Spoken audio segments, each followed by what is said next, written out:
und herzlich willkommen zu einem neuen Video hier auf meinem Kanal, hier bei Comike. Hier seht ihr das Tierhaus, das ich seit einigen Jahren mit meiner selbstgebauten Heizkiste im Winter schön warm halte. Diese Heizkiste ist mobil, ich kann sie überall hin mitnehmen, habe eine 8 kW Dieselheizung eingebaut, eine eigene Stromversorgung, ein größerer Tank ist drin und ich habe auch noch Platz, um eine mobile Batterie mitzunehmen, eine Autobatterie, um das Teil wirklich autark nutzen zu können. Doch die Technik ist mittlerweile weitergeschritten, vorangeschritten. Es gibt neuere, bessere Modelle und die möchte ich euch in diesem Video vorstellen. Was ihr hier seht, ist die TB Max von H-Calorie. Diese Dieselheizung hat 7,5 Liter Tankvolumen. Diese Dieselheizung hat 8 kW Nennleistung. Sie hat eine Fernbedienung mit CO-Melder, mit Temperatursteuerung und natürlich auch die altbewährte Fernbedienung, die ihr direkt am Kabel mitnehmen könnt, inklusive einer Verlängerung. Ob diese kleine mobile Heizung in der Lage ist, meine große Kiste tatsächlich zu ersetzen, dem möchte ich in diesem Video nachgehen. Wenn ihr das wissen wollt, bleibt dran. Gleich geht's los. Meine mobile Heizkiste sorgt bereits seit vielen Wintern dafür, dass die Vögel hier im Tierhaus den Winter gut überleben. Die Heizung hat eine Nennleistung von 8 kW, effektiv vielleicht 5 kW, die tatsächlich ankommen, und sie wird automatisch über die Temperatur im Hausinneren gesteuert. Ich habe die Fernbedienung hier über das Kabel verlängert, habe sie innen eingebaut, habe eine Wunschtemperatur eingestellt und die Heizung läuft konstant durch. Ist die Raumtemperatur erreicht, regelt sich die Heizung runter auf die kleinste Stufe und läuft dort gemütlich im kleinen Takt durch. Aber sie verbraucht dennoch Dieselkraftstoff. Und dem möchte ich entgegenwirken. Ich möchte noch mehr Kraftstoff sparen, um eben länger als eine Woche hinzukommen mit meinem Tank, und habe mir mal die H-Calorie TB Max etwas näher angesehen. Diese Dieselheizung hat einen Tank von 7,5 Liter und kann auf der kleinsten Stufe bis zu 62,5 Stunden am Stück durchlaufen, denn sie ist extrem sparsam. Zusätzlich zu dieser sparsamen Leistungsstufe hat sie die Möglichkeit, sich komplett abzuschalten. Ja, ihr habt richtig gehört, diese Heizung hat eine Automatik eingebaut über die Fernsteuerung, die erkennt, wenn die Wunschtemperatur erreicht ist und sich komplett in den Standby abschiedet. Und wenn die Temperatur zu weit fällt, schaltet sie selbstständig wieder an. Es gibt also kein langsames Durchlaufen, kein kleines Durchlaufen, sondern die Heizung geht komplett aus und spart damit enorm Kraftstoff. Mein Ziel ist es nun, die Anschlüsse, die ich hier habe, einfach weiter zu verwenden und zunächst einmal die Heizung außerhalb der Kiste an meine Luftröhren anzuschließen und mal zu testen, ob das tatsächlich so gut funktioniert. Denn im Gegensatz zu meiner bisherigen Heizung, wo ja auch nur eine normale Fernbedienung dabei ist, eine solche hier, habe ich hier die Möglichkeit, diese Fernbedienung einfach da drinnen zu lassen und stattdessen eine richtige Funkfernbedienung zu verwenden. Und zwar nicht nur diese kleine mit diesen Drückern, sondern dieses Modell hier. In dieser Fernbedienung ist ein Temperatursensor eingebaut und das ganz Besondere ein CO-Sensor. Das bedeutet, wenn ihr diese Heizung im Camper einbaut, wenn ihr diese Heizung im Zelt nutzt, autark irgendwo unterwegs seid, habt ihr hier ein kleines Sicherheitsfeature, das euch hilft, ja eben nicht an einer Kohlenmonoxidvergiftung zu sterben. Über den Temperatursensor, der sich hier drin befindet, wird die Heizung natürlich gesteuert, auch wenn sie ganz woanders außerhalb des Gebäudes steht. Und das Tolle ist an dieser Fernbedienung, ihr seht es vielleicht auf der Unterseite, keine Batterien, einfach USB-Kabel reingestöpselt, aufgeladen und dann läuft das Teil weiter. Theoretisch könnt ihr dieses Teil sogar im Inneren irgendwo an die Wand schrauben, Kabel rein und im Dauerbetrieb nutzen. Klingt für mich auf jeden Fall schon mal sehr, sehr überzeugend. Ich nehme euch jetzt rein in meine Werkstatt und zeige euch mal, was an Zubehör dabei ist bei dieser Heizung. Und dann werden wir das Teil hier einfach mal anschließen und mal Probe laufen lassen, bevor ich euch dann zeige, was ihr zum Beispiel in der App, die es da auch noch dazu gibt, machen könnt. In dieser Kiste wurde mir die Heizung geliefert und es gibt einiges an Zubehör inklusive. Doch schauen wir uns zunächst die Heizung einmal aus der Nähe an. Die Abmaße sind meiner Meinung nach relativ kompakt und überschaubar und auch vom Gewicht her mit schätzungsweise 6-7 Kilo passt das für mich. Das ganze Teil kann man mit einer Hand tragen. Da klappert auch nichts weiter. Das ist wirklich sehr, sehr schön verarbeitet, robust verarbeitet. Ihr seht hier, dieser Rahmen außenrum, das ist Metall. Die Griffe sind aus Plastik. Und ihr habt vorne wie bei jeder Heizung den Luftauslass für die warme Luft, auf der Rückseite die Einsaugung für die zu erwärmende Luft. Und hier den Anschluss für die Stromversorgung. Auf der Unterseite gibt es bei dieser Heizung eine Besonderheit. Und zwar ist zum einen der Auspuff bereits vormontiert. Das seht ihr hier, da braucht ihr gar nichts zu machen. Out of the box einfach loslegen. Das gefällt mir schon mal sehr, sehr gut. Dann gibt es hier diesen kleinen grünen Schlauch. Das ist der Schlauch für den Dieselkraftstoff. Den könnt ihr hier sogar abmachen, rausziehen und eben einen anderen Schlauch anstecken, um den Kraftstofftank vom Auto anzuzapfen oder eben einen größeren Dieseltank zu verwenden, damit die Heizung noch länger läuft. Aber wie gesagt, 7,5 Liter sind bereits dabei. Und was mir sehr, sehr gut gefällt, ist die Frischluftzufuhr für die Verbrennung. Dieses Rohr hier an der Seite ist bei den meisten Heizungen offen. Dort wird ja dieser kleine schwarze Schlauch draufgesteckt, wo dann die Verbrennungsluft angesaugt wird. Und hier seht ihr jetzt, das ist ins Gehäuse eingegliedert. Hier gibt es keine Überschneidung, keine Gefahrenbereiche. Das ist wirklich sehr, sehr clean gemacht. Und das hat meiner Meinung nach auch einen Grund, denn diese Heizung wird als allwettertauglich beschrieben. Sie ist wetterfest. Regen, Schnee, Wasser, alles kein Problem, laut Herstellerangaben. Das Gehäuse an sich ist komplett wasserdicht. Die einzige Schwachstelle, die ich ausgemacht habe, ist der Anschluss der Stromversorgung. Auf der Rückseite wird ja dieser Stecker vom Netzteil, was übrigens inklusive ist, einfach reingesteckt und dieser Anschluss ist natürlich nicht wasserdicht.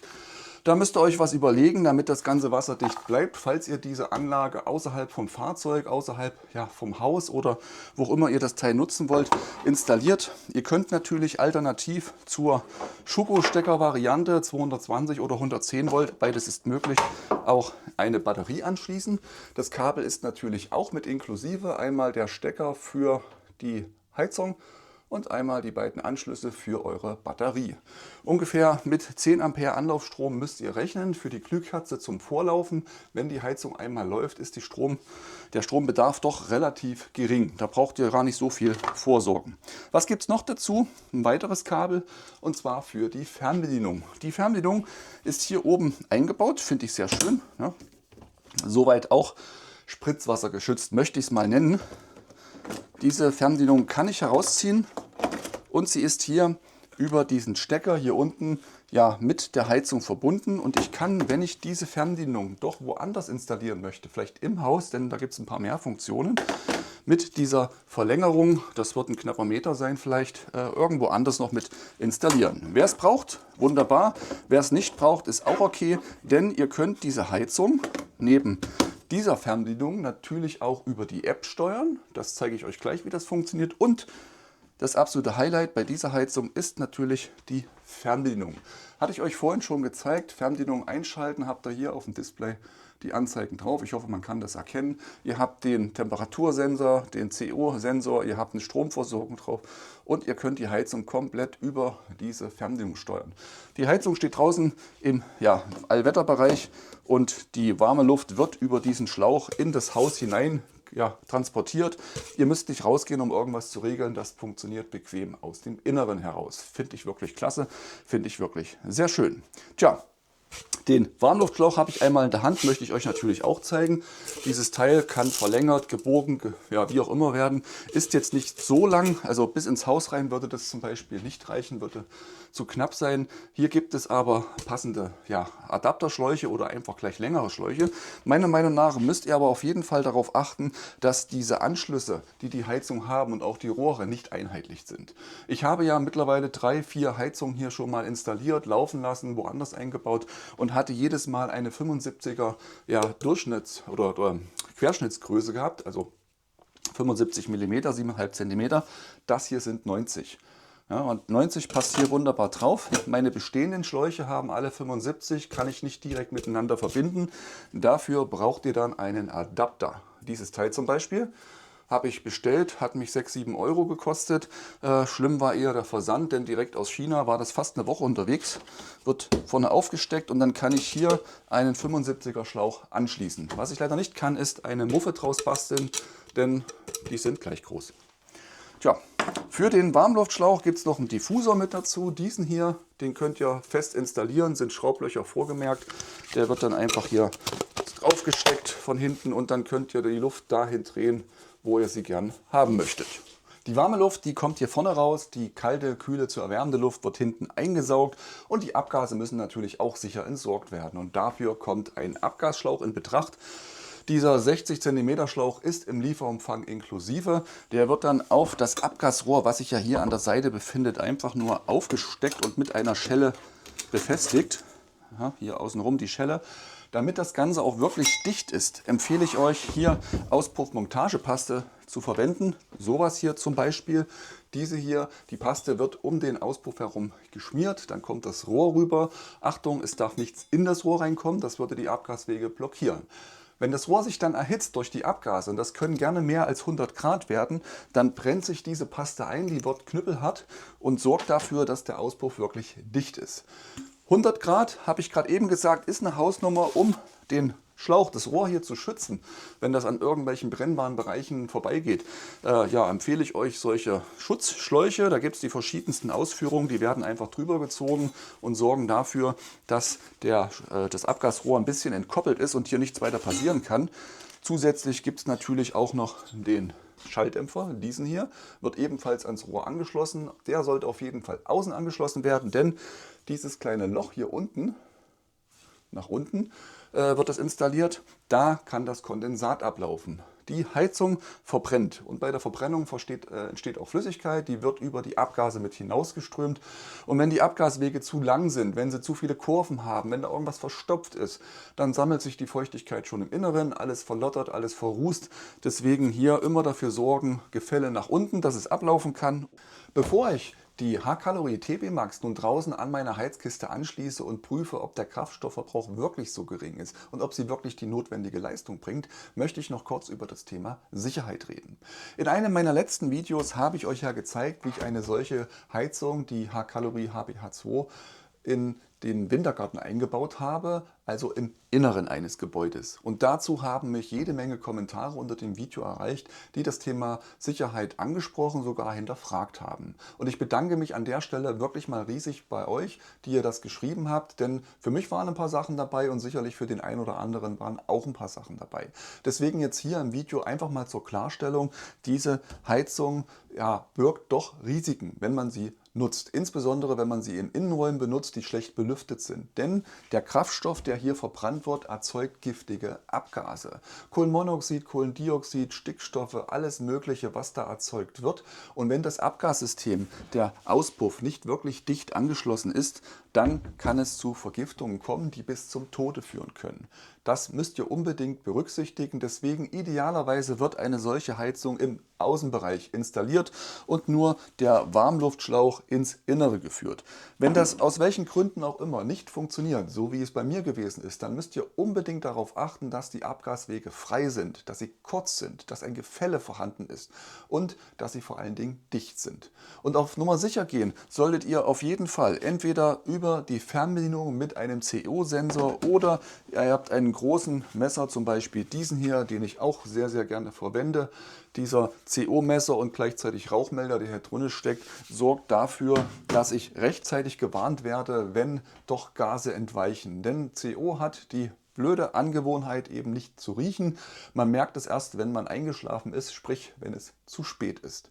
Ich hoffe, dass ihr das berücksichtigt und freue mich auf eure Hinweise und Kommentare. Da bin ich immer dankbar für, wenn ihr mir dazu schreibt. Und wenn ihr nun wissen wollt, was kostet überhaupt so eine Heizung? Was kostet dieses Zubehör? Wo bekomme ich das überhaupt her? Den CO-Melder, die Schlauchverlängerung, das ganze Zubehör, das ihr hier seht, dann schaut mal einfach unter das Video in die Beschreibung. Dort findet ihr die Links zu den Produkten, die ich hier verwende, mit denen ich zufrieden bin, die ich euch ans Herz legen kann. Dort findet ihr auch den Promocode für diese Heizung von H-Calorie, denn diese Heizung wurde mir zu diesem Test zur Verfügung gestellt und ich habe noch einen Rabattcode raushandeln können, den findet ihr unter dem Video. Wenn ihr da einkauft, kriegt ihr sicherlich noch mal ein paar Rabatte on top. Schaut einfach mal nach, was die Heizung für euch aktuell kostet. Und nun genug Werbung gemacht. Ich werde jetzt die Füße montieren. Die habe ich euch, glaube ich, noch gar nicht gezeigt. Diese hier, die werden auf die Unterseite der Heizung installiert. Ihr könnt dann entweder die Füße direkt irgendwo am Holz, an der Wand, am Auto befestigen oder ihr habt nochmal Gummifüßchen dazu, um die ebenfalls hier dran zu schrauben. Dann könnt ihr die Heizung einfach irgendwo nur hinstellen. Das werde ich jetzt alles zusammenschrauben, zusammenmontieren und danach werde ich die Heizung draußen mal anschließen und wir machen den ersten Test. Ich habe die Hacalory TP Max installiert. Der Auspuff ist angeschlossen und auch die Luftzufuhr in das Haus sind installiert. Und ich möchte gerne zwei Dinge ausprobieren. Unter anderem wirbt der Hersteller mit einer Fast Heating Funktion. Innerhalb von 3 Minuten soll die maximale Temperatur erreicht sein. Das ist natürlich unglaublich schnell. Das möchte ich testen und auch mal ausmessen, welche Wärme tatsächlich rauskommt. Der zweite Punkt dürfte für viele von euch interessant sein, insbesondere für die, die vielleicht oft auf dem Campingplatz unterwegs sind, denn sie soll extrem leise sein. Das Klackern der Dieselpumpe zum Beispiel soll überhaupt nicht zu hören sein und auch die Lüftungsgeräusche sollen stark reduziert worden sein. Nun ja, testen wir das Ganze mal. Ich habe die Fernbedienung bereits angeschlossen. Ich hoffe, man kann es leicht erkennen. Ich drücke lange auf On-Off und ihr seht, die Zieltemperatur ist bei 20 Grad eingestellt und die Heizung läuft nun hoch. Neben der Fernbedienung, die am Kabel angeschlossen ist, habe ich hier auch die Fernbedienung für den Funk. Ebenfalls 20 Grad Zieltemperatur. Und ich habe bereits die App mit der Heizung gekoppelt. Das geht denkbar einfach. Und zwar müsst ihr hierfür einfach Bluetooth auf eurem Telefon aktivieren, die Hacalory App herunterladen, oben rechts auf das Plus drücken, nach Geräten in der Nähe suchen und das Gerät einfach nur antippen und schon habt ihr es in der App installiert. Die passenden Links für Android bzw. Apple iOS, die findet ihr unter dem Video in der Beschreibung. Da setze ich euch die rein.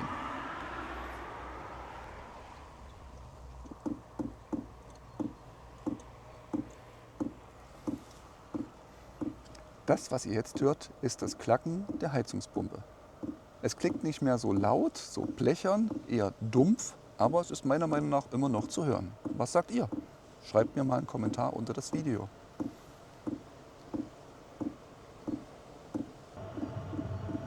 Jetzt hört man die Zündflamme und die Heizung, die läuft jetzt an. Die Heizung selber ist praktisch farblos. Man sieht jetzt hier sehr schön die Abgastemperatur am Auspuff. Die liegt mittlerweile bei 73, 75 Grad. Und das Rohr für die Luft aktuell bei 23 Grad.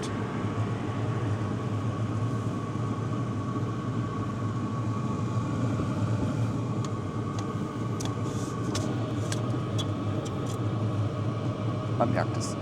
Schön warm.